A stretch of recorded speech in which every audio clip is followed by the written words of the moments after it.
फैजान नाम के एक आरोपी को गिरफ्तार किया गया है।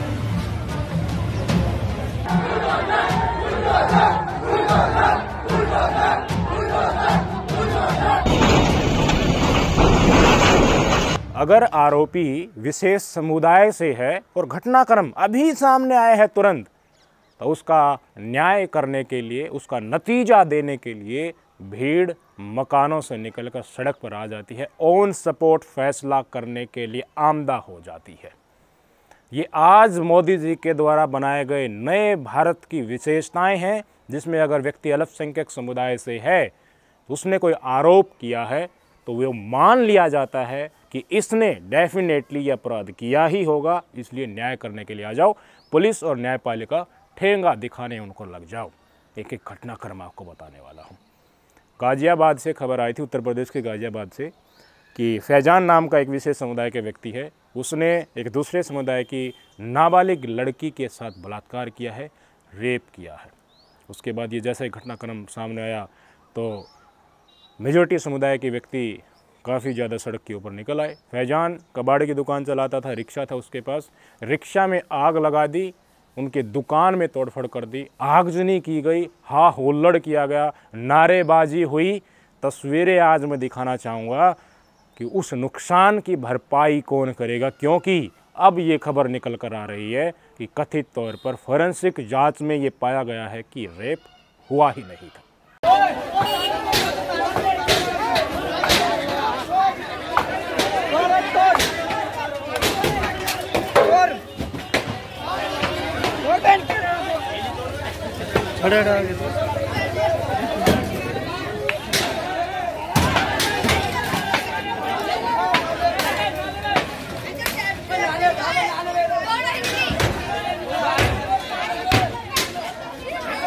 फैजान नाम के एक आरोपी को गिरफ्तार किया गया है। रेप की खबर लगते ही गुस्साए आक्रोशित लोग आरोपी को फांसी देने की मांग करते हुए जोरदार विरोध प्रदर्शन पर उतारू हो गए।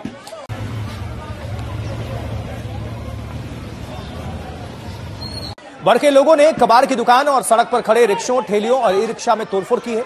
इसके बाद देर शाम थाने पर भी बड़ी तादाद में लोग इकट्ठा हो गए और वहां भी लोगों ने तोड़फोड़ और आगजनी की। कौन जिम्मेदार है इसका? जितने भी लोग तोड़फोड़ कर रहे थे, उनके दिमाग में उस समय पर क्या चल रहा था? उनको तो नफरत नज़र आ रही है ना, जो गोदी मीडिया और बीजेपी आईटी सेल के जरिए उनके दिलों और दिमाग में जो ठूसी गई है कि अगर ये उस समुदाय से है तो तुम्हारा कुछ बिगड़ेगा नहीं। ये तो होते ही हैं इस तरह की करैक्टरिस्टिक्स के कि अपराध को अंजाम देते हैं। लव जिहाद के नाम से जो फिल्में बनाई जाती हैं, उससे हिंदू समुदाय के लोगों को डराया जाता है, भय उनके अंदर खड़ा किया जाता है। आए दिन नफरती भाषण सिर्फ उसमें बहन बेटियों के नाम से जो केंद्रित किया जाता है, उसका नतीजा आपने देखा। अब कौन लौटाएगा इस व्यक्ति का सम्मान, कौन लौटाएगा इसका नुकसान, और क्या यह दोबारा दुकान करने के लिए इस मार्केट में बैठ भी पाएगा? कितनी घटनाएं मैं आपको दिखा दूं, किसने इजाज़त दी है इनको ये कुकर्म करने की? अगर आपको कोई भी घटनाक्रम निकल कर सामने आ रहा है तो बिल्किस बानो के बलात्कारियों को समय से पहले छोड़ दिया अच्छे आचरण के चलते, और सुप्रीम कोर्ट ने पाया कि गलत है ये, उनको वापस से जेल में ठूसा गया। मुस्लिम बुजुर्ग को चलती ट्रेन में पीटा गया, किस आरोप में? कि वो बीफ लेकर जा रहा है डिब्बे में, बुरी तरह पीटा गया। वीडियो सोशल मीडिया पर वायरल हुई और जमानत उसी दिन मिल गई। पुलिस के द्वारा ऊपर दोबारा दबाव बनाकर सप्लीमेंट्री चार्जशीट ऐड की, जमानत उनकी कैंसिल हुई और फिर से उनको जेल में जाने के लिए मजबूर होना पड़ा। हरियाणा में साबिर मलिक की पीट पीट कर हत्या कर दी गई। आरोप क्या था कि गौ मांस पका रहा। अरे पुष्टि कहाँ हुई है भाई साहब? आपने भीड़ तंत्र का रूप लेकर एक समुदाय विशेष के व्यक्ति को पीट पीट कर मार डाला। वो वीडियो जब जब सामने निकल कर आती है तो सोचने के लिए मजबूर करता है कि हो क्या रहा है। 7 आरोपी उसमें गिरफ्तार हुए साबिर मलिक की हत्या में, जिसमें से 2 नाबालिग थे। छोटे छोटे बच्चों के दिलों और दिमाग में भर क्या रहा है? मैंने तस्वीरें आपको हिमाचल प्रदेश की दिखाई। अवैध मस्जिद के नाम पर अब तांडव वहाँ पर हो रहा है। महिलाएं कह रही हैं कि ये जब निकलते हैं ना, रात में निकलते तो हमें भय लगता है कि हमारी बहन बेटियों के साथ अगर कुछ ऐसा कर ना दे।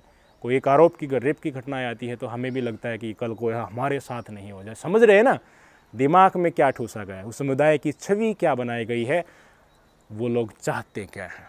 आपके अंदर जो भय बनाने की ये सरकार आने के बाद जो लाखों कोशिशें हुई, पानी की तरह पैसा बहाया गया, उसका नतीजा अब निकल कर सामने आया। नफ़रत का जो बीज बोया था आज वो फल दे रहा है, हर वर्ग हर समाज में उनके दिल और दिमाग में घुस करके। महिलाओं, बच्चे, बुजुर्ग, हर कोई ये सोचता है कि ये समुदाय विशेष के व्यक्तियों को लेकर जो आरोप लगाए जाते हैं तरह तरह के जिहाद के हों, ये कट्टर होते हैं, गौ माता को काटते हैं, ये गजबाए हिंद बनाना चाहते हैं, ये कम संख्या में इसलिए चुप हैं, ये अनर्गल तरीके से बढ़ते हुए जा रहे हैं, ये काफिर मानते हैं हिंदुओं को, ये ज़्यादा संख्या में हो जाएंगे तो ये हिंदू समुदाय के ऊपर अत्याचार करेंगे। ये सारी घटनाएं आपको देखने को मिलती है ना, और उसी के अनुसार आपकी मेंटलिटी बनती है, आपकी सोच बनती है, और समुदाय विशेष के व्यक्ति आपको गली में दिखते ही आपको थूक जिहाद याद आने लगेगा, उनका आधार कार्ड चेक करने का मन करेगा, ये फर्जी तो नहीं है, ये रोहिंग्या मुसलमान तो नहीं है। मुझे बताइए पिंकी भैया के पास क्या प्रूफ था? वो लठ लेकर गाज़ियाबाद में ही, इसी गाज़ियाबाद की ही तो घटना है, गाज़ियाबाद में पहुंच गया था, क्या हुआ? फर्जी निकली ना उनकी खबर। जो जिनको पीटा गया वो रोहिंग्या मुसलमान नहीं थे, ये बताया गया, वो इसी देश के मुसलमान थे। आज पिंकी भैया जेल में। दक्ष चौधरी ने दिल्ली में कर दिया यही काम, शास्त्री नगर में लठ लेकर पहुंच गया, माँ बहन की गाली देने लगा, पीट पीट कर उनको भगाया। आज दक्ष चौधरी भी जेल में है, किसके चलते मुझे बता दीजिए। MIM ने आवाज़ उठाई, असदुद्दीन ओवैसी साहब की पार्टी ने आवाज़ उठाई, दक्ष चौधरी के खिलाफ शिकायत दर्ज कराने वाले यहीं थे, और वो लाइव आकर के रो रहा था, रो कर बता रहा था कि MIM का एक नेता है, वो पुलिस के ऊपर दबाव बना रहा है कि गिरफ्तार क्यों नहीं किया जा रहा। और जिस शोएब जमाई ने मुकदमा लिखवाया है ना, वो ओबीसी पार्टी का मौलाना है। उस मौलाना ने कभी आवाज उठाई जो बांग्लादेश के हिंदुओं के साथ वहां पे बर्बरता हो रही थी, जो बलात्कार हो रहे थे वहां की हिंदुओं की बहन बेटियों के साथ, उसने आवाज उठाई एक बार? या किसी भी देश के मुसलमान ने उनके लिए आवाज उठाई? मैं यहीं आज आपसे चर्चा करना चाहूँगा और आपसे पूछना भी चाहूँगा कि जो दावा करते थे कि नफ़रत के बाज़ार में हम मोहब्बत की दुकान खोलेंगे, वो हैं कहाँ? आर्यन मिश्रा, फरीदाबाद का, हरियाणा का, कथित गोरक्षकों के द्वारा उसको गोली मारकर हत्या कर दी गई ना। आरोप अनिल कौशिक और उसकी गैंग के ऊपर लगे, और वो किसी गोरक्षा संस्थान से जुड़े हुए थे।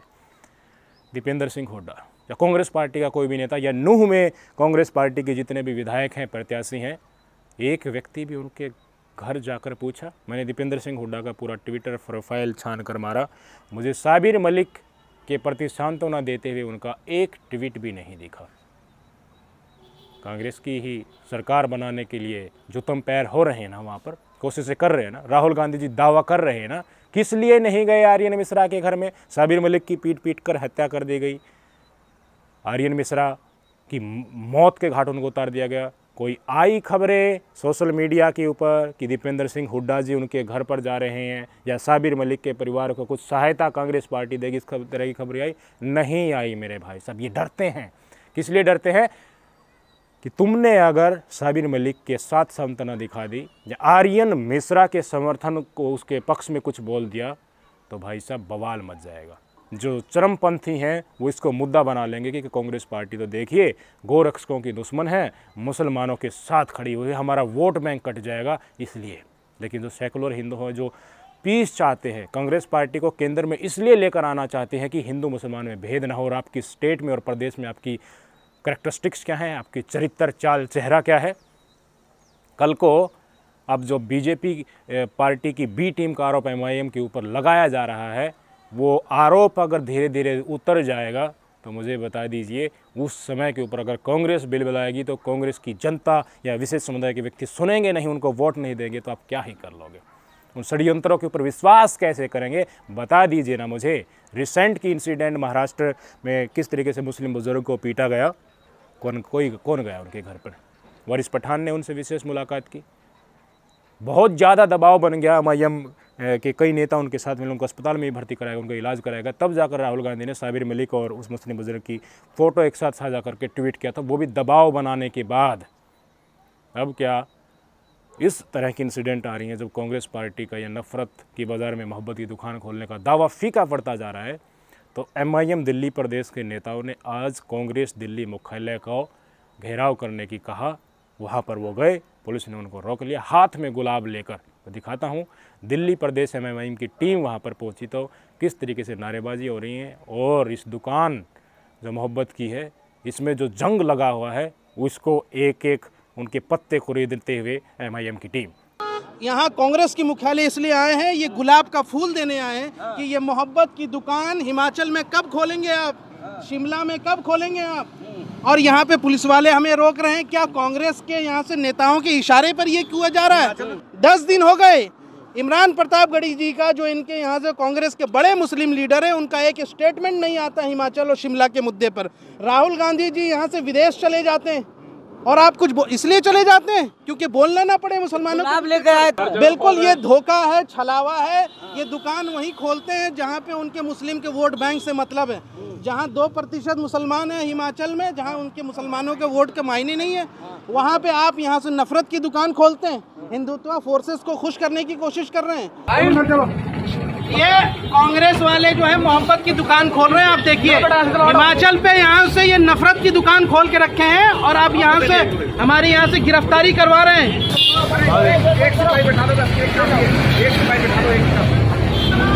और देख सकते हैं आप अनेकों उदाहरण मिल जाएंगे। ऐसी खबर गुजरात से आ रही है। गणेश यात्रा निकल रही थी, उनके ऊपर पत्थरबाजी का आरोप लगा। कई मुस्लिम समुदाय के व्यक्तियों को गिरफ्तार कर लिया गया है, लगभग 28 के करीब। उनके ऊपर मारपीट भी हुई है, ऐसी खबरें आ रही हैं। काफ़ी केस दर्ज कर लिया और बुलडोजर भी वहाँ पर अब चल रहा है। मुसलमान ने ज्यादा करी आपने सलावारी बोले थे।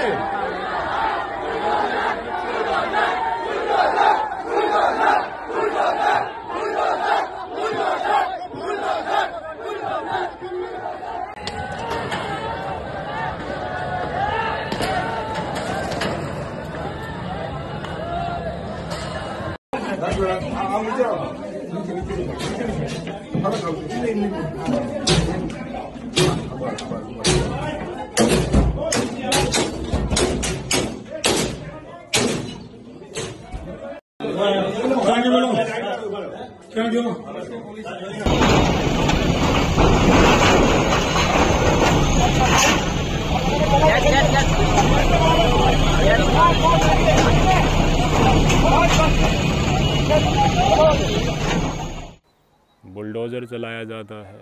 भीड़ न्यायपालिका और कार्यपालिका और पुलिस का रूप ले लेती है। सिद्ध नहीं होता है उससे पहले ही उनकी दुकानों में आगजनी की जाती है, उनको तोड़फोड़ की जाती है, प्रताड़ित किया जाता है। कल उत्तराखंड से खबर निकल कर आई थी कि एक समुदाय विशेष के व्यक्ति के ऊपर ऐसा ही बलात्कार का आरोप लगा। 10 परिवारों को वहाँ से पलायन करने के लिए मजबूर होना पड़ा। ये खबर है।